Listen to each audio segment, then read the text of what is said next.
اللہ رب العالمین نے قرآن مجید میں یہ ارشاد فرمایا، اور وہ لوگ جو ہمارے راستے میں کوشش کرتے ہیں، لنہدینہم سبلنا، تو البتہ ضرور ہم ان کو ہدایت دیتے ہیں۔ معزز سامعین، اللہ تعالیٰ کی حمد و ثنا اور درود و سلام کے بعد موضوع کا تعارف آپ احباب کو ہو چکا ہے۔ سیدنا سلمان فارسی رضی اللہ تعالی عنہ کی زندگی میں ہمارے لیے بہت سے اسباق ہیں، وہ انشاءاللہ ساتھ ساتھ میں بیان کر دیتا ہوں، لیکن ایک سب سے بڑی چیز جو قابل غور ہے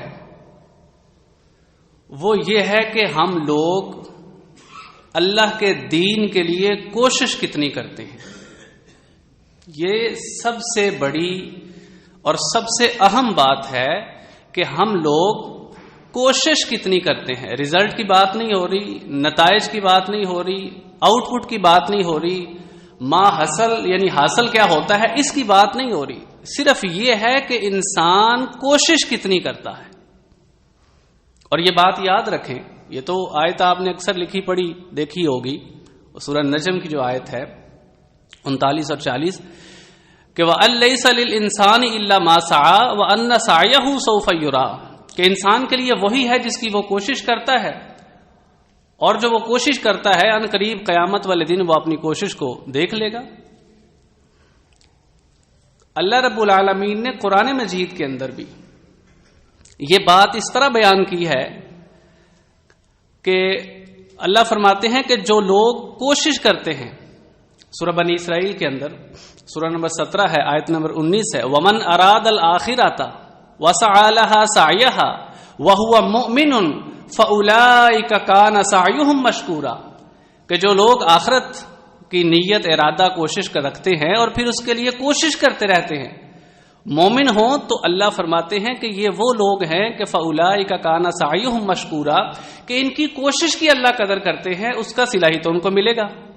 یعنی ہم لوگ کوشش کتنی کرتی ہیں، اس کا جو ہے وہ رزلٹ جو ہے، اس پہ یہ ایک الگ چیز ہے، رزلٹ کیا ہے، اللہ تعالیٰ کوشش کا بدلہ انسان کو ضرور دیتے ہیں۔ سیدنا سلمان فارسی رضی اللہ تعالیٰ عنہ کا جو واقعہ ہے، یہ تاریخ کی اکثر کتابوں میں ملتا ہے، اور یہ واقعہ وہ خود بیان کرتے ہیں، اور اس کے ساتھ ساتھ یہ واقعہ انہوں نے حضرت عبداللہ بن عباس رضی اللہ تعالی عنہ کو بیان کیا تھا، بتایا تھا۔ اور یہ اتنا دلچسپ واقعہ ہے کہ جب یہ واقعہ رسول اللہ صلی اللہ علیہ وسلم کو سنایا گیا، جب انہوں نے خود سنایا تو نبی علیہ الصلوۃ والسلام نے یہ پسند کیا۔ آپ علیہ الصلوۃ والسلام چاہتے تھے کہ نبی صلی اللہ علیہ وسلم کے صحابہ بھی یہ واقعہ سنیں، آپ بھی یہ واقعہ سن لیں اور پھر دیکھیں کہ اس واقعے کے اندر ہمارے لیے کیا کیا نصیحتیں ہیں۔ یہ واقعہ تفصیل کے ساتھ حدیث کی ایک کتاب ہے مسند احمد، اس کے اندر آتا ہے، جو تقریباً حدیث کی سب سے بڑی کتاب ہے، یعنی تعداد کے حدیثوں کی تعداد کے لحاظ سے۔ اس کی جلد نمبر 39 ہے، صفحہ نمبر 140 سے 147 تک، تقریباً یہ 7 صفحوں پر محیط ہے۔ خود جو حضرت سلیمان فارسی رضی اللہ تعالیٰ عنہ بیان کرتے ہیں حضرت عبداللہ بن عباس رضی اللہ تعالیٰ عنہ کو۔ حدیث کا نمبر 23,737 ہے۔ حضرت سلیمان رضی اللہ تعالیٰ عنہ فرماتے ہیں کہ میں اصفہان کا، یہ ایران کا علاقہ ہے، فارس کے رہنے والے تھے، ان کے نام سے بھی آپ جانتے ہیں فارسی۔ فارس اصل میں ایران کا پرانا نام ہے۔ ایران یہ آج والا ایران تو ہے ہی، لیکن یہ ایک بہت بڑی سپر پاور ہوتا تھا۔ یہ تو چھوٹا سا ملک رہ گیا، اب بہت زیادہ علاقے اس کے اندر شامل ہوتے تھے، ایک پوری سپر پاور تھا۔ 2 ہی بڑی طاقتیں تھیں، ایک روم تھا اور ایک طرف یہ فارس تھا۔ یہ اس فارس کا علاقہ تھا اصفہان، وہاں کے رہنے والے تھے، اور بیان کرتے ہیں کہ میں اپنے والد کا بڑا ہی پیارا تھا، میرا باپ مجھے بڑا پیار کرتا تھا۔ اولاد ہر ایک کو پیاری ہوتی ہے، لیکن سیدنا سلمان فارسی رضی اللہ تعالیٰ عنہ کہتے ہیں کہ میرا باپ مجھے اس قدر پیار کرتا تھا، وہ مجھے گھر سے باہر ہی نہیں نکلنے دیتا تھا، گھر ہی رکھتا تھا۔ زمانہ جاہلیت میں ان کا جو نام تاریخ میں ذکر کیا گیا ہے وہ مابا تھا. میں تھوڑی دیر کے لیے یہی نام استعمال کروں گا تاکہ آپ کو یاد بھی ہو جائے اور ان کا قبل اسلام جو نام ہے جو بولا جاتا تھا وہی بولا جائے. تو مابا یہ کہتے ہیں یعنی سیدنا سلمان فارسی کہ میرا باپ مجھے گھر میں رکھتا تھا اور باہر نہیں نکلنے دیتا تھا. کافی امیر کبیر تھے, جائیداد بھی تھی, باہر زمینیں بھی تھیں. تو کہتے ہیں کہ ایک دفعہ کیا ہوا, عمر تقریباً ان کی ہوگی اندازاً جو تاریخی روایتوں سے پتہ چلتی ہے 14-15 سال. میرا باپ کسی تعمیراتی کام میں مصروف تھا تو اس نے مجھے کہا کہ تم جاؤ ذرا زمینوں کا چکر لگاؤ. یہ ایک چونکہ واقعاتی بیان ہے تو عام طور پہ تو پنجابی جو خطیب ہیں وہ اسے اچھی طرح بیان کر لیتے ہیں. بہرحال میں کوشش کروں گا, اگر میں اس طرح بیان نہ کر پایا تو معذرت. بہرحال سمجھنے کی کوشش کیجیے گا بات کا مقصد اور اس میں اصل میں مفہوم کیا ہے. فرماتے ہیں کہ انہوں نے مجھے کہا کہ تم جاؤ زمینوں پہ چکر لگاؤ, آج میں ذرا یہ کام ہے ادھر میں مصروف ہوں. کہنے لگے میں گھر سے باہر نکلا, انہوں نے مجھے راستہ بتا دیا, باتیں ساری سمجھا دی. میں جب باہر نکلا تو تھوڑی دور آگے جا کے میں نے یہ پہلا ان کا ٹرننگ پوائنٹ سمجھ لے زندگی کا یہ تھا کہ وہاں پہ میں نے ایک گرجا دیکھا عیسائیوں کی عبادت کا. کہنے لگے جب میں نے گرجا دیکھا سمیت اصواتہم, میں نے اس کے اندر سے ان کی آوازیں سنی, وصلاتہم, اور ان کی نماز کو میں نے دیکھا اور ان کی نماز پڑھنے کو میں نے محسوس کیا. مجھے بڑا اچھا بھی لگا, تھوڑا عجیب بھی لگا. کہنے لگے میں زمینوں پہ تو نہیں گیا, میں اس گرجے کے اندر چلا گیا, اس عبادت گاہ کے اندر چلا گیا. یہاں پہ نماز کا لفظ اہم ہے, اس کو یاد رکھیے گا, آگے جا کے اس کی میں وضاحت کر دوں گا. نماز پڑھ رہے تھے وہ اور ان کی نماز کی آوازوں کو میں نے سنا. جب میں دیکھا تو سارا کچھ کرتے رہے وہ جو بھی ان کی عبادات تھیں. کہنے لگے شام ہو گئی, میں ادھر ہی تھا. شام ہو گئی تو شام کو پھر میں واپس گھر آ گیا. جب میں گھر آیا تو میرے والد نے پوچھا کہ بڑی دیر لگا دیا, کہاں تھے؟ انہوں نے کہا کہ میں جا رہا تھا تو راستے میں اس طرح میں نے وہ گرجا دیکھا تو میں وہاں پہ چلا گیا, تو مجھے تو ان کی بڑی اچھی لگی ہے ان کی عبادت. اور ادھر سے انہوں نے کہا, پہلے خود بھی کہنے لگے اور پھر اپنے باپ سے بھی جا کے کہا کہ ھذا واللہ خیر من الدین, کہ اللہ کی قسم ان کا جو دین میں دیکھ کر آیا ہوں, جو دین ان کا مجھے نظر آیا ہے وہ دین بہتر ہے من دیننا, ہمارے دین سے, یعنی جس دین پر ہم ہیں اس سے ان کا دین مجھے زیادہ بہتر محسوس ہوا ہے. یہ کیا تھا؟ ایک بات یاد رکھیے یہاں پہ, انسان کی ہدایت کے لیے, ہدایت تو اللہ کی طرف سے ہے, اللہ ہی جسے چاہتے ہیں ہدایت دیتے ہیں, لیکن اس کی ہدایت کے لیے جو چیزیں ضروری ہوتی ہیں اس میں ایک بہت بڑی چیز طلب ہوتی ہے کہ انسان کو طلب ہو, انسان چاہتا ہو, اس کو پھر وہ ہدایت اللہ تعالیٰ دیتے ہیں. اب یہ طلب تھی, اور طلب کے ساتھ جو دوسری بڑی چیز ہے میرے محترم بھائیوں وہ ہے حقیقت پسندی, سچ کو قبول کر لینا. حضرت سلمان رضی اللہ تعالیٰ عنہ کہنے لگے کہ ان کا دین ہمارے دین سے بہتر ہے. یہ بہت بڑی بات ہوتی ہے کہ کسی دینی معاملے میں خاص طور پر کسی حق کو اس طرح قبول کر لینا. اب آگے سے باپ تھا, باپ جو ہے مذہب ان کا مجوسی تھا. مجوسی ان کو کہتے ہیں جو آگ کی پوجا کرتے ہیں, آتش پرست, اور اس کے اثرات آج بھی دنیا کے مختلف مذاہب پر ملتے ہیں. یہ بڑا قدیم مذہب ہے, فارس کا بڑا پرانا مذہب ہے. آگ جلا رہتے ہیں اور اس کے گرد عبادت کرتے ہیں, اور پھر یہ انہوں نے آتش کدے کہتے ہیں, آتش کدے بنائے ہوتے ہیں, وہاں پہ آگ روشن ہوتی ہے اور مسلسل 24 گھنٹے جو ہے وہ روشن رہتی ہے, آگ کو بجھنے نہیں دیتے. تو حضرت سلمان رضی اللہ تعالیٰ عنہ جن کا نام مابا ہے وہ کہنے لگے کہ میں نے فاجتہدت فی المجوسیہ, میں نے مجوسیت میں بڑی محنت کی, مجھے مذہب سے لگاؤ تھا, میں نے بڑی محنت کی, حتیٰ کہ میں اتنی محنت کرتا تھا اپنے مذہب کے اوپر کہ قطن النار, مجھے آگ کا درباری بنا دیا گیا, محافظ بنا دیا گیا, میری ڈیوٹی لگا دی گئی آتش کدے پر, تو یوقدھا, اس آگ کو ہر وقت میں نے جلا کے رکھنا تھا. تو میری بڑی جو اپنے مذہب کے اندر ایک اپروچ تھی, اتھارٹی تھی بچپن میں ہی.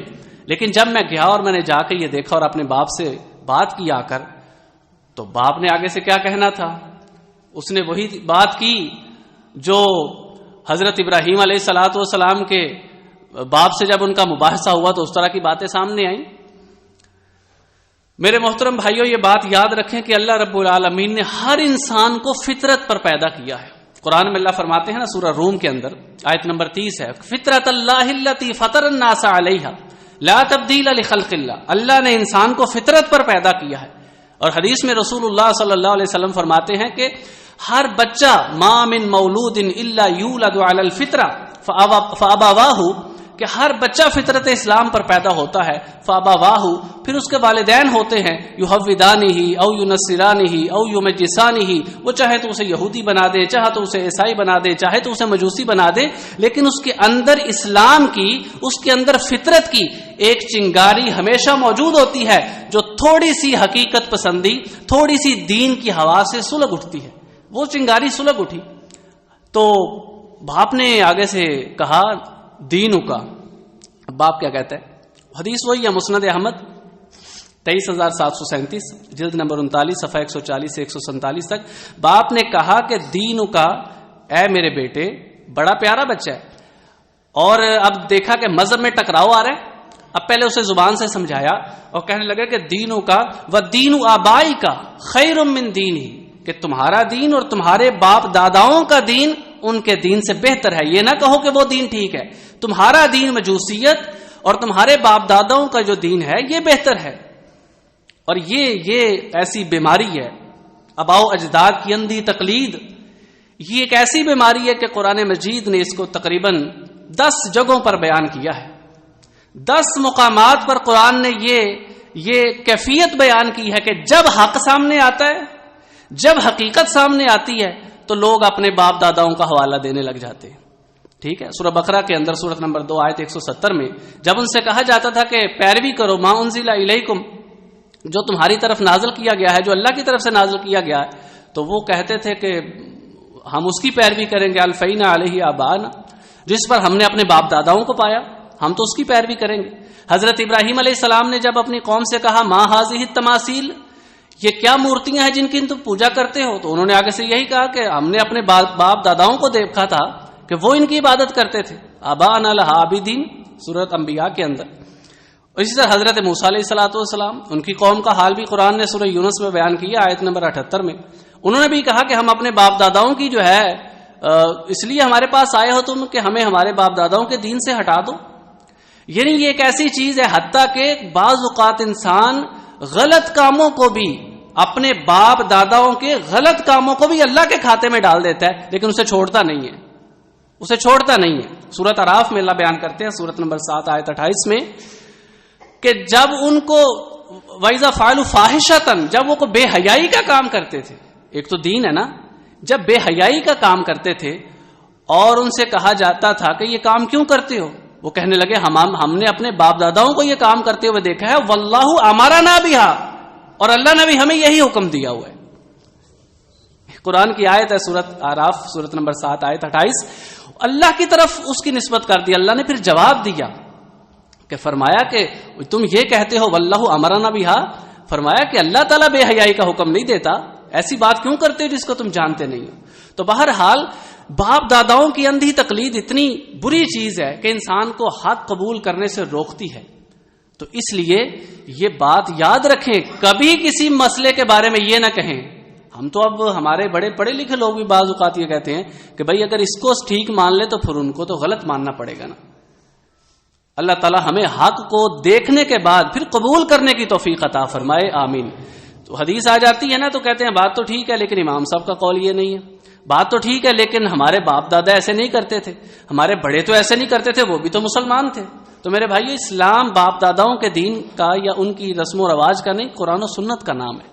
جو دین میں بات آ گئی ہے ان کے پاس نہیں پہنچی تو آپ اللہ کا شکر ادا کریں کہ آپ کے پاس تو پہنچ گئی ہے نا، تو قبول کر لینی چاہیے۔ تو باپ نے کہا کہ نہیں، دینوں کا و دین آبائی کا خیر منہ، تک کہ تمہارا اور تمہارے باپ دادا کا دین ان سے بہتر ہے۔ بہرحال بحث بڑھ گئی، انہوں نے کہا نہیں، تو کہنے لگے کہ ثم حبسنی فی بیتھا، میرے باپ نے مجھے گھر میں قید کر دیا۔ پیارا بیٹا تھا لیکن دین بعض اوقات آپ جانتے ہیں نا کہ اتنا شدت اختیار کر جاتا ہے اختلاف کہ پھر جو ہے رشتہ خون کا پیچھے رہ جاتا ہے، مذہب آگے آ جاتا ہے۔ ابراہیم علیہ السلام کے باپ نے بھی تو یہی کہا تھا، سورہ مریم کی آیت 46 ہے 46 میں، کہ وہ کہنے لگا کہ اے ابراہیم اگر تم باز نہ آئے لارجمنک وہجرنی ملیا، میں تمہیں رجم کر دوں گا، سنسار کر دوں گا۔ تو ابراہیم علیہ الصلوۃ والسلام پھر بہرحال باپ کو سلام کر کے گھر سے نکل گئے تھے۔ اب ان کو بھی گھر میں قید کر دیا گیا۔ اب یہ نوکروں کے ذریعے انہوں نے کسی پیغام بھجوایا وہ اس گرجے کے اندر، اور ان سے پوچھا جب وہاں پہ گئے کہ این اصل ھذا الدین، کہ تمہارے دین کی اصل کیا ہے، اصل کہاں پہ ہے، یعنی یہ دین شروع کہاں سے ہوتا ہے، اس کا مرکز کون سا ہے۔ جیسے آج کل ہم سے کو پوچھے تو ہم مرکزی علاقہ اگر بتانا چاہے تو ہم کہتے ہیں نہیں سعودی عرب، وہاں پہ خانہ کعبہ ہے، مسجد نبوی ہے۔ تو انہوں نے کہا اصل کہاں پہ، انہوں نے کہا جی شام، ملک شام کے اندر۔ یہ وہ زمانہ تھا کہ جب عیسائیت کا مرکز ملک شام تھا، شام میں اس کا اصل مرکز ہے۔ یہ قید میں تھے، پیغام بھجوایا کہ جب شام کو کوئی قافلہ جانے لگے نا تو مجھے پیغام بھجوا دینا۔ بہرحال وقت گزرا، قافلہ شام سے کو آیا، اس نے واپس جانا تھا، کسی طریقے ان تک پیغام پہنچا۔ ظاہر ہے نوکر چاکر تھے، غلام تھے، تو ان کے ذریعے پیغام پہنچتا رہتا تھا، یہ پہنچاتے بھی رہتے تھے۔ پتہ چلا رات کے وقت کسی سے مدد لے کر جس طرح بھی اپنی بیڑیاں کھولی، گھر سے فرار ہوئے۔ یہ مابا گھر سے نکلے اور اس گرجے میں پہنچے، شام کے قافلے کے ساتھ پہنچے، اور فارس سے، ایران سے سفر کرتے کرتے یہ شام چلے گئے۔ شام چلے گئے سب کچھ چھوڑ چھاڑ کے، حق کی تلاش میں، دین کی تلاش میں، ٹھیک ہے، دین کی تلاش میں شام چلے گئے۔ وہاں پہ جا کے پوچھا لوگوں سے کہ یہاں پہ کون جو ہے نا مذہب کا سب سے بڑا آدمی ہے، سب سے اچھا آدمی ہے۔ انہوں نے کوئی مرکزی جگہ بتا دی، یہ مرکزی جگہ ہے، یہ مرکزی پادری ہے۔ عیسائیت، نصرانیت اس وقت جو ہے نا وہ دین تھا۔ ان پادری کے پاس چلے گئے، پادری کے پاس جا کے کہا کہ میں آپ کے پاس آیا ہوں، اپنی ساری رودات بتائی اور کہا کہ اتعلم، میں آپ سے تعلیم حاصل کروں گا، آپ سے دین سیکھوں گا، وأصلی معاک، اور آپ کے ساتھ نماز پڑھوں گا۔ یہ دوسری دفعہ نماز کا تذکرہ آیا ہے، پہلے ان کو نماز پڑھتے دیکھا، اب یہاں پہ کہا کہ میں آپ کے ساتھ نماز پڑھوں گا۔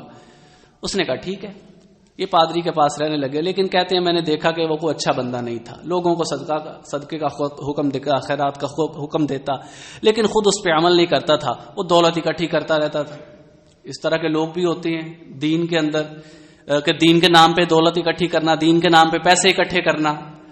تو کہنے لگے وہ بڑا، اس نے ساری دولت جو لوگ دیتے تھے کہ تم غریبوں میں بانٹ دو، وہ سارے اپنے پاس ہی رکھتا تھا جمع کر۔ فوت ہو گیا کہ وقت آیا، عام طور پہ یہ جو لوگ ہوتے ہیں یعنی مرکزی پادری، وہ بڑے کو بوڑھے سے لوگ ہوتے ہیں، وہ پادری مر گیا، فوت ہو گیا، لوگ آئے اس کی آخری رسومات ادا کرنے کے لیے، اسے دفنانے لگے۔ تو یہ مابا کہتے ہیں کہ تم اسے جانتے ہو؟ وہ کہنے لگے ہاں بڑا اچھا، بڑا نیک آدمی ہے۔ انہوں نے کہا نہیں، یہ کوئی نیک آدمی تو نہیں ہے۔ انہوں نے کہا کیوں، تم کیسے کہتے ہو؟ ان کا نوکر تھا نا، یہ نوکر بن کے رہ رہے تھے، ان کے ملازم تھے، ان کے ساتھ ان سے تعلیم حاصل کرتے تھے، ان کے ساتھ نمازیں پڑھتے تھے۔ کہنے لگے تم کیسے کہہ رہے ہو؟ انہوں نے کہا تم لوگ اس کو صدقہ خیرات دیتے تھے، یہ اپنے خزانے بھرتا رہا، اور اس نے 7 بڑی بڑی دیگیں، 7 بڑے بڑے مٹکے، وہ آپ کے جو ہے نا زیورات سے بھرے ہوئے ہیں۔ لوگ ان پہ برہم ہوئے کہ تم ایک اچھے بندے کے بارے میں کس طرح کی باتیں کر رہے ہو۔ انہوں نے کہا اگر نہیں یقین تو آؤ میرے ساتھ۔ کہنے لگے میں ان کو لے گیا اس جگہ پہ جہاں پہ اس نے وہ سارا خزانہ چھپایا ہوا تھا۔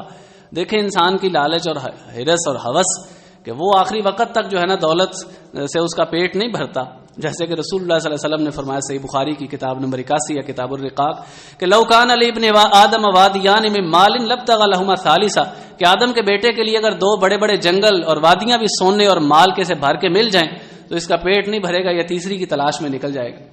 تو انہوں نے دیکھا اور وہی بات تھی، بڑے وہ سونے کے مٹکے نکلے وہاں سے، اور جواہرات جو بھی لوگ دیتے تھے اپنے وہ کلیسا میں۔ لوگوں کو بڑا غصہ آیا، انہوں نے کہا واللہ لا ندفنہ، اللہ کی قسم ہم تو اس کو دفن نہیں کریں گے۔ لوگ مشتعل ہو جاتے ہیں بڑی، ہم اسے دفن نہیں کریں گے۔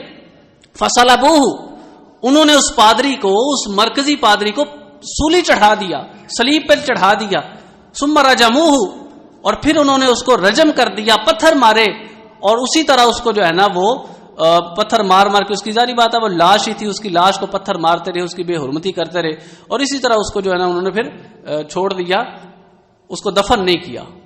کہنے لگے مابا کہتے ہیں کہ پھر اس کے بعد ایک اور بندہ انہوں نے اس کی جگہ پہ منتخب کیا، وہ اچھا بندہ تھا، وہ نیک آدمی تھا، وہ نیک پادری تھا۔ کہنے لگے کہ اتنا نیک کہ اس زمانے میں یصلی الخمسہ، جو لوگ 5 نمازیں پڑھتے تھے، یہ تیسری دفعہ نماز کا تذکرہ ہے، جو لوگ 5 نمازیں پڑھتے تھے اس زمانے میں، میں نے اس بندے سے، اس پادری سے، اس مذہبی رہنما سے اچھا آدمی کوئی نہیں دیکھا، بہت ہی اچھا آدمی تھا، یعنی جتنے بھی نمازی تھے اس وقت کے۔ تو یاد رکھیں کہ یہ جو نماز ہے نا، نماز یہ انبیاء علیہم الصلاۃ والسلام سب میں رہی ہے۔ قرآن مجید میں جن 26 انبیاء کا تذکرہ ہے نا، نام لے کر 26 نبیوں کا، ان میں سے 9 انبیاء کی نماز کا تذکرہ بھی قرآن مجید کے اندر ہے۔ حضرت سلیمان علیہ الصلاۃ والسلام، حضرت موسیٰ علیہ السلام، حضرت ہارون علیہ السلام، حضرت ابراہیم علیہ السلام کی وہ جو دعا ہے ربی جعلنی مقیم الصلاۃ والی، سورۃ ابراہیم کی آیت 40 میں، وہ اس میں نماز کی پابندی کی دعا حضرت ابراہیم علیہ السلام کی ہے۔ تو بہرحال 9 انبیاء کا تذکرہ قرآن مجید میں نماز کا ہے، جنہوں نے نماز کا اپنی قوم کو حکم دیا یا نماز پڑھی۔ تو نماز جو ہے نا انبیاء کا ایک، سارے انبیاء میں، اور بلکہ ایک حدیث سے تو یہ پتہ چلتا ہے کہ جو انبیاء تھے وہ نمازیں بھی 5 ہی پڑھا کرتے تھے، 5 ہی۔ یہ سنن نبی داؤد کی ایک حدیث ہے، کتاب الصلاۃ میں، کتاب نمبر 3 ہے، حدیث 393 ہے، دوسری کتاب ہے کتاب الصلاۃ۔ تو اس میں نبی علیہ الصلاۃ والسلام کو جب حضرت جبریل نے نماز کا طریقہ سکھایا نا کہ وقت کس وقت پڑھنی ہے، تو پہلے دفعہ آئے تو پہلے وقت میں ساری نمازیں پڑھائیں، اور جب دوسری دفعہ آئے تو آخری وقت میں، یعنی 2 اوقات، نماز کا پہلا وقت جب شروع ہوتا ہے، پھر نماز کا آخری وقت، یعنی اس کے اندر نماز پڑھنی ہے۔ تو جب یہ سارے اوقات میں نمازیں پڑھ کر حضرت جبریل علیہ السلام نے بتائے، تو پھر بعد میں یہ فرمایا کہ ہاذا، یہ جو میں نے آپ کو نمازوں کے اوقات بتائے ہیں، تو فرمایا کہ ہاذا صلاۃ الانبیاء، یہ انبیاء کی نماز کا وقت ہے اس طرح، یعنی جو پہلے نبی نماز پڑھتے تھے وہ بھی انہی اوقات میں پڑھتے تھے، یعنی جس سے پتہ یہ چلتا ہے کہ 5 ہی نمازیں تھیں اور یہی اوقات تھے جو حضرت جبریل علیہ السلام نے سکھائے۔ بہرحال وہ کہنے لگے جو اس زمانے میں جو لوگ 5 نمازیں پڑھتے تھے ان میں سے وہ بہترین آدمی تھا، لیکن قدرت خدا کی اس طرح ہوئی کہ تھوڑی ہی دیر گزری تو وہ آدمی بھی، وہ نیک پادری بھی فوت ہونے لگا۔ جب فوت ہونے لگا تو حضرت سلمان کہتے ہیں کہ مجھے اب تم کیا نصیحت کرتے ہو، میں تو شام ادھر چلا تھا فارس سے، ادھر آیا تھا، تو اب ایک اچھے آدمی سے اگر ملاقات ہو ہی گئی ہے تو اس کے اوپر بھی وقت آ گیا، تو مجھے کیا نصیحت کرتے ہو؟ وہ کہنے لگا کہ ہلک الناس، لوگ تباہ ہو گئے ہیں، بدلوا وترکوا، انہوں نے دین کو بدل دیا ہے، وترکوا ما اکثر علیہ، اور جن لوگوں پر اکثر پہلے نیک لوگ ہوتے تھے وہ بھی چھوڑ چکے ہیں، تو اب مجھے تو کوئی ایسا بندہ نہیں ملتا کہ میں تمہیں جس کے پاس بھیجوں۔ ہاں ایک آدمی میری نظر میں ہے کہ جو اس دین پر ابھی قائم ہے، لیکن وہ بڑی دور ہے یہاں سے، وہ موصل کے اندر ہے، عراق کے اندر، یہ شام تھا، وہ عراق کے اندر ایک بندہ ہے، موصل شہر میں فلاں فلاں جگہ پہ فلاں فلاں ایڈریس بتا دیا ہوگا، وہ ہے جو دین پہ قائم ہے۔ کہنے لگے ٹھیک ہے، وہ فوت ہو گیا وہ پادری بھی، یہ دوسرا ہے۔ تو پھر کہتے ہیں میں وہاں سے نکلا تو پھر میں شام ادھر چلا گیا، عراق چلا گیا، چلتے چلتے اب دیکھیں دین کی تلاش میں کہاں سے نکلے ہیں، کس طرح قید ہوئے ہیں، پھر شام پہنچے ہیں، پھر شام سے موصل پہنچ گئے، وہاں پہ گئے، پتہ کیا، مل گیا، اس کے پاس پھر رہے، اس کے پاس بھی جا کے کہا جی میں آپ کی خدمت کرنا چاہتا ہوں، ساری بات بتائی۔ تھوڑی ہی دیر گزری تو اس کا بھی وقت آ گیا۔ جیسے میں بتا رہا ہوں یہ بڑے مطلب جو مرکزی پادری ہوتے تھے یہ بوڑھے لوگ ہوتے تھے، چند سال ہی اپنے عہدے پہ رہتے تھے، وہ بھی فوت ہونے لگا۔ تو پھر انہوں نے اس سے بھی یہ کہا بھائی میں تو آپ کے پاس اس لیے آیا تھا، اب مجھے کہاں جانا چاہیے؟ فَإِلَىٰ مَن تُوصِبِي فَمَا تَأْمُرُنِي، کہاں جاؤں، کیا وصیت کرتے ہیں، کیا نصیحت کرتے ہیں؟ انہوں نے کہا کہ میں کیا نصیحت کروں آپ کو، میں تو کسی ایسے آدمی کو نہیں جانتا جو اس دین پہ قائم ہو، ایک ہی آدمی میری نظر میں ہے، وہ لیکن یہاں سے کافی دور نصیبین کا علاقہ ہے، الجزیرہ کا ایک شہر ہے، وہاں پہ ہے، وہ فوت ہوا تو پھر یہ وہاں سے چلے اور الجزیرہ پہنچ گئے، نصیبین چلے گئے، نصیبین کے پادری کے پاس چلے گئے، وہاں پہ جا کے ساری بات بتائی۔ تھوڑی دیر بعد وہ بھی فوت ہو گیا۔ اس سے پوچھا بھئی اب کہاں جاؤں، تم کیا کہتے ہو؟ اس نے کہا کہ میری نظر میں بھی ایک آدمی ہے، لیکن وہ اموریہ کے اندر ہے، روم کا علاقہ،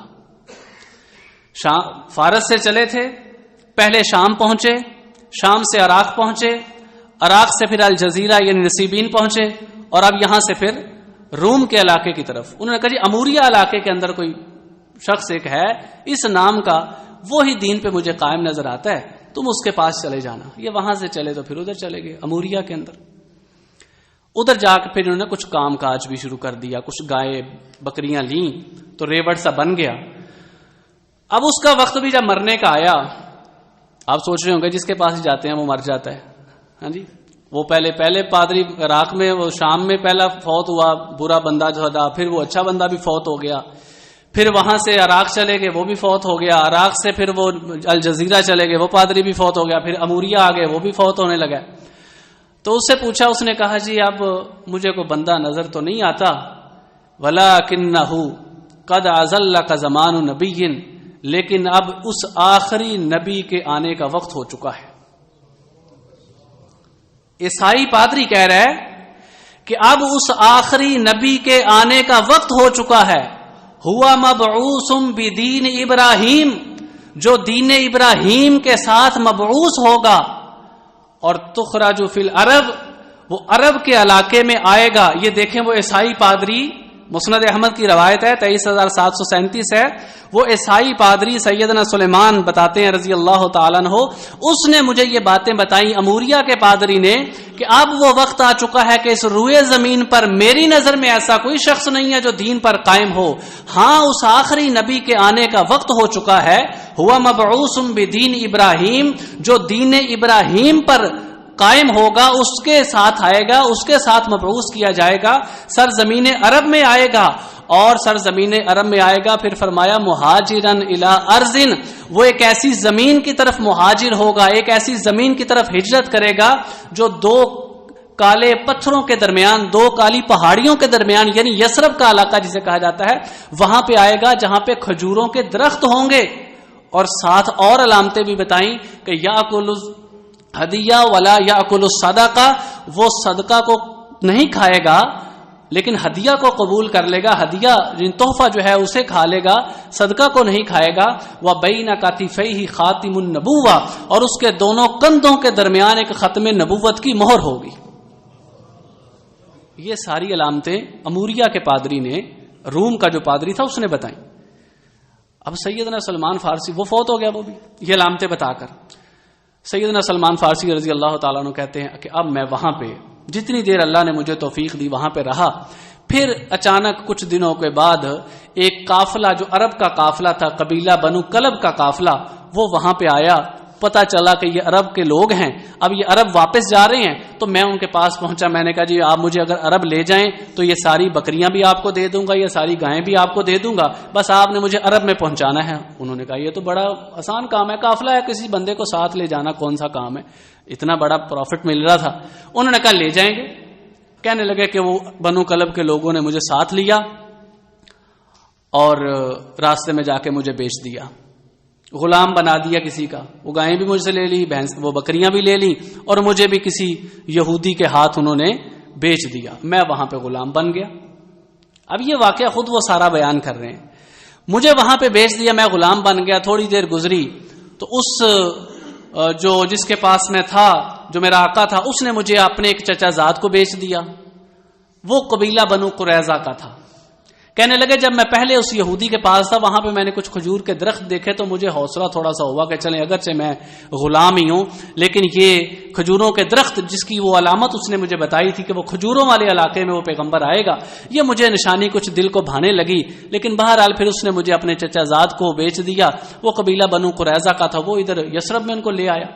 جب میں یثرب میں پہنچا تو وہاں پہ میں نے بہت زیادہ کھجوروں کے درخت دیکھے. تو اب میرا دل تھوڑا مطمئن ہو گیا کہ اب میں اس جو بشارت مجھے انہوں نے دی تھی میں اس کے تھوڑا قریب ہو گیا ہوں. اور خود پہ اپنے بارے میں فرماتے ہیں, صحیح بخاری میں حدیث ہے 3946 نمبر کے, کہنے لگے کہ 10 یکے بعد دیگرے بضعۃ عشر, 10 سے زیادہ جو آقا ہے میرے وہ تبدیل ہوئے ہیں. یعنی 10 سے زیادہ لوگوں میں بک کے آگے پہنچا ہوں. الی رب, ایک آقا سے دوسرے آقا کی طرف. کہنے لگے پھر میں اپنی وہاں پہ غلامی میں کام کیا کرتا تھا. وقت گزرتا گیا. نبی علیہ الصلوۃ والسلام مکہ میں تھے. کہنے لگے ایک دن میں کھجور کے درخت کے اوپر چڑھ کر جو ہے نا کھجوریں توڑ رہا تھا. میرے آقا نے مجھے کام دیا تھا, وہ نیچے بیٹھا ہوا تھا میرا آقا, اور جو پہلے جہاں پہ مجھے جس نے بیچا تھا جس کے پاس وہ بھی اس کے پاس ہی آیا ہوا تھا، تو دونوں آپس میں باتیں کر رہے تھے.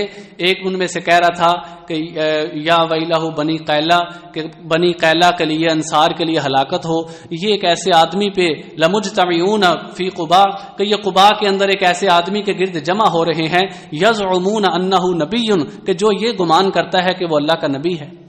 کہنے لگے میں ان کی یہ باتیں، اوپر میں درخت پہ چڑھا ہوا تھا، وہ نیچے باتیں کر رہے تھے کہ یہ انصار کو دیکھو کیا ہو گیا، یہ قباء میں، یہ وہ وقت تھا جب نبی علیہ الصلوۃ والسلام قباء میں ٹھہرے تھے. قباء میں ٹھہرے تھے، انصار ان کی استقبال کے لیے وہاں پہنچے، اور ان کو جو ہے نا وہاں پہ بڑا پروٹوکول نبی علیہ السلام کو دیا جا رہا تھا، تو یہ وہاں پہ نیچے باتیں کر رہے ہیں.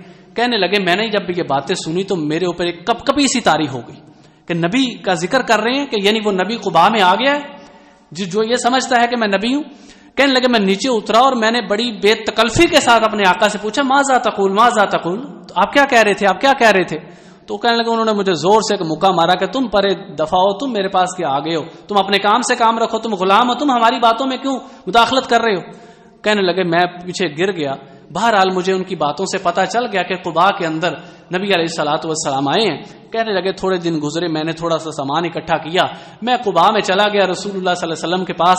جا کر میں نے وہ پیش کیا اور میں نے کہا جی مجھے پتا چلا ہے کہ آپ غریب لوگ ہیں، یہ صدقے کا مال ہے، یہ میں آپ کو دیتا ہوں. نبی علیہ الصلوۃ والسلام نے اپنے صحابہ کو دیا، فرمایا فکلوہ، اسے کھا لو. خود نہیں کھایا.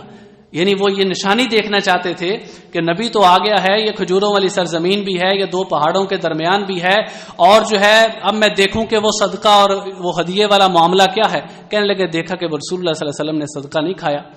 کہنے لگے پھر دوسری دفعہ میں نبی علیہ السلام کے پاس دوبارہ پھر تھوڑا سا مال اکٹھا کر کے لے کے آیا. یہ وہ وقت تھا کہ اب آپ قباء سے مدینہ آ چکے تھے. اب میں مدینہ آیا، پھر یثرب لے کر گیا. میں نے کہا جی یہ ہدیہ ہے، کچھ وقت کے بعد تاکہ پتہ بھی نہ چلے، یہ ہدیہ ہے اور یہ قبول کیجئے. فرمانے لگے کہ رسول اللہ صلی اللہ علیہ وسلم نے اس سے خود بھی کھایا اور صحابہ کو بھی کھلایا. پہلی دفعہ جب نہیں کھایا تھا انہوں نے کہا کہ ھذا واحدہ، یہ ایک علامت پوری ہو گئی ہے. اب دوسری دفعہ کہا کہ ہاتان اسنان، دوسری علامت بھی پوری ہو گئی ہے. پھر کہنے لگے میں تیسری دفعہ نبی علیہ الصلوۃ والسلام کے پاس آیا. اس وقت آپ بقیع کے قبرستان میں تھے اور وہاں پہ کسی کا اتنے جنازہ پڑھانے آئے تھے وہاں پہ. کہنے لگے میں نبی علیہ الصلوۃ والسلام کے پاس گیا تو میں نا کبھی آپ کے آگے، کبھی آپ کے پیچھے، کبھی ادھر کبھی ادھر، اس طرح ہو رہا تھا. اب رسول اللہ صلی اللہ علیہ وسلم دیکھ رہے تھے کہ یہ کیا گھوم رہا ہے بندہ. تو ابھی تک یہ اپنی علامتوں کے اس کو پورا کرنے کے لیے جو ہے نا وہ دیکھ رہے ہیں. تو رسول اللہ صلی اللہ علیہ وسلم کو سمجھ آ گئی. تو نبی علیہ الصلوۃ والسلام یہ تلاش کر رہے تھے مہر نبوت، مہر نبوت، خاتم النبوہ. یہ مہر نبوت کیا ہے؟ یہ صحیح مسلم کی اور مسند احمد کی اور کئی حدیثوں کے اندر ہے کہ یہ رسول اللہ صلی اللہ علیہ وسلم کی دونوں پچھلی سائڈ پہ کندھوں کے درمیان تھوڑا سا بائیں جانب ایک تھوڑی سی جگہ تھی، کبوتر کے انڈے کی جتنی چھوٹی سی جگہ تھی، جو تھوڑا سا گوشت ابھرا ہوا تھا، اس کے اوپر ہلکے ہلکے بال تھے اور مسوں کی طرح وہ جگہ تھی. بس یہ ایک اسے مہر نبوت کہا جاتا تھا. یہ ایک مطلب اس کی ایک علامات حدیث میں جو بیان کی گئی ہیں. صحیح مسلم کی 2744 اور 2746 ہے اور مسند احمد کی 22889 نمبر حدیث ہے. تو وہ یہ مہر نبوت تلاش کر رہے تھے. نبی علیہ الصلوۃ والسلام کو پتہ چل گیا تو آپ نے پیچھے سے اپنی چادر ہٹا دی. جب چادر ہٹائی تو حضرت سلمان فارسی رضی اللہ تعالیٰ عنہ کہتے ہیں کہ میں نے جب وہ مہر نبوت دیکھی فن کببت، میں تو ٹوٹ پڑا اس پر. اقبلہ وابکا، میں اس کو چومتا جا رہا تھا اور اسے دیکھ کر روتا جا رہا تھا کہ یہ ساری علامتیں پوری ہو گئی ہیں. یہی وہ اللہ کے آخری نبی ہیں جس کی بشارت اموریہ کے پادری نے مجھے دی تھی. وہاں پہ نبی علیہ الصلوۃ والسلام نے کہا تحول، سلمان کیا بات ہے پیچھے ہٹو. یعنی سلمان تو نہیں کہا ہوگا، ابھی سلمان نہیں نام رکھا. پھر وہاں پہ انہوں نے کلمہ پڑھا، وہاں پہ مسلمان ہوئے اور سلمان پھر نام ان کا اسلامی نام سلمان رکھا گیا. رسول اللہ یہ غلام تھے، پھر غزوہ بدر میں بھی شامل نہیں ہو سکے، غزوہ احد میں بھی شامل نہیں ہو سکے. پھر اپنے آقا کے پاس چلے گئے، اپنی ساری رداد وہاں پہ انہوں نے پھر بتائی. پھر نبی علیہ السلام نے وہاں پر یہ بتایا، وہاں پہ یہ کہا کہ دوسرے لوگ بھی ان کی باتوں کو سنیں. اب نبی علیہ الصلوۃ والسلام نے کہا سلمان، یا سلمان کاتب، تم مکاتبت اختیار کر لو، اپنے آقا سے مکاتبت کر لو. یعنی اپنے آقا سے وہ لکھت پڑھت طے کر لو، جس کے بعد وہ جو چیزیں لکھی جاتی ہیں. مکاتبت ہوتا ہے کہ ایک آقا اپنے غلام اور آقا کے درمیان ایک معاہدہ ہو جاتا ہے کہ مجھے اتنے پیسے دے دو تو تم آزاد ہو. تو حضرت سلمان سے آپ علیہ الصلوۃ والسلام نے کہا کہ مکاتبت کر لو. یہ اپنے آقا کے پاس گئے, مکاتبت کی بات کی. انہوں نے کہا جی 300 کھجوروں کے درخت اور 40 اوقیہ یعنی تقریباً 1600 درہم یا 1600 درہم مجھے دو اور 300 کھجوروں کے درخت لگا دو تو تم میری طرف سے آزاد ہو. کہنے لگے میں رسول اللہ صلی اللہ علیہ وسلم کے پاس آیا, میں نے کہا یا رسول اللہ یہ معاملہ ہوا ہے. نبی علیہ الصلوۃ والسلام نے انصار سے کہا, صحابہ سے کہا کہ اعینوا اخاکم, اپنے بھائی کی مدد کرو. تو صحابہ گئے, کسی نے 4 پودے, کسی نے 10 پودے, کسی نے 20 پودے, وہ لا کر حضرت سلمان کو دیتے گئے تو 300 پودے ہو گئے. جب 300 پودے ہو گئے تو رسول اللہ صلی اللہ علیہ وسلم نے حضرت سلمان سے فرمایا کہ سلمان جاؤ, جا کر گڑھے کھودو پودے لگانے کے لیے. کہنے لگے میں گیا اور میں نے جا کر گڑھے کھودے تو رسول اللہ صلی اللہ علیہ وسلم خود آئے اور اپنے ہاتھوں سے آپ نے وہ 300 رسول اللہ صلی اللہ علیہ وسلم نے اپنے ہاتھوں سے وہ 300 پودے لگائے. اور آگے کہتے ہیں کہ والذی نفس سلیمان, کہ اس ذات کی قسم کے جس کے قبضے میں سلیمان کی جان ہے, ما ماتت منہ ودیۃ واحدہ, ان میں سے ایک پودا بھی ایسا نہیں ہے جو مرا ہو, سارے کے سارے چل پڑے تھے. 300 پودے خود رسول اللہ صلی اللہ علیہ وسلم نے اپنے ہاتھوں سے حضرت سلمان رضی اللہ تعالیٰ عنہ کی آزادی کے لیے لگائے. پھر کہنے لگے پودے تو لگ گئے ہیں, اب وہ 40 اوقیہ یعنی وہ سمجھ لیں کہ 1600 درہم وہ نہیں ہے. پھر ایک غزوے سے کچھ مال آیا تو سونے کی ایک ڈلی, نبی علیہ الصلوۃ والسلام نے فرمایا وہ فارسی غلام کدھر ہے؟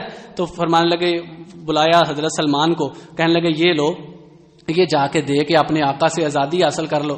تو کہنے لگے یہ تو تھوڑا لگ رہا ہے. آپ سے فرمایا جاؤ تم, اللہ تعالیٰ تمہیں اس میں برکت ڈالے گا, اللہ تعالیٰ بہتر کر دے گا, اللہ تمہارا قرضہ ادا کر دے گا. یہ لفظ آپ نے بولے تھے, اللہ تمہارا قرضہ ادا کر دے گا. کہنے لگے میں لے کر گیا اپنے آقا کے پاس, جب جا کے اس سے تولا تو وہ بالکل 40 اوقیہ پورا ہوا, 40 اوقیے کے قیمت کے برابر تھا. وہ میں نے دیا اور پھر میں وہاں سے آزاد ہو گیا. اور پہلا غزوہ جس میں انہوں نے شرکت فرمائی وہ غزوہ خندق تھا. پھر اس کے بعد ساری زندگی کہنے لگے میں کوئی غزوہ رسول اللہ صلی اللہ علیہ وسلم سے پیچھے نہیں رہا, یہ ساری زندگی اس طرح گزار دی. حضرت سلمان فارسی رضی اللہ تعالیٰ عنہ کا جب آخری وقت آیا تو حضرت سعد بن ابی وقاص رضی اللہ تعالیٰ عنہ ان کی عیادت کے لیے آئے تو یہ رو رہے تھے. سنن ابن ماجہ کی حدیث ہے, کتاب نمبر 37 ہے, کتاب الزہد 4104 حدیث نمبر ہے. رو رہے تھے. حضرت سعد نے پوچھا یا اخی ما یبکی کا, کہ اے سلمان کیوں رو رہے ہو, کیا تم نے رسول اللہ صلی اللہ علیہ وسلم کی صحبت اختیار نہیں کی؟ الیسا, کیا تم نے نہیں کی؟ کیا تم نبی علیہ الصلوۃ والسلام کے ساتھ نہیں رہے؟ تم تو خوش قسمت لوگوں میں سے کیوں رو رہے ہو؟ وہ کہنے لگے کہ میں نہ دنیا کی محبت کی وجہ سے رو رہا ہوں, نہ میں آخرت کو ناپسند کرنے کی وجہ سے رو رہا ہوں. میں تو اس لیے رو رہا ہوں کہ رسول اللہ صلی اللہ علیہ وسلم نے مجھ سے ایک عہد لیا تھا اور مجھے لگتا ہے کہ میں نے اس میں زیادتی کر دی ہے, مجھے لگتا ہے کہ میں نے وہ عہد صحیح طرح پورا نہیں کیا. وہ کہنے لگے کیا عہد لیا تھا؟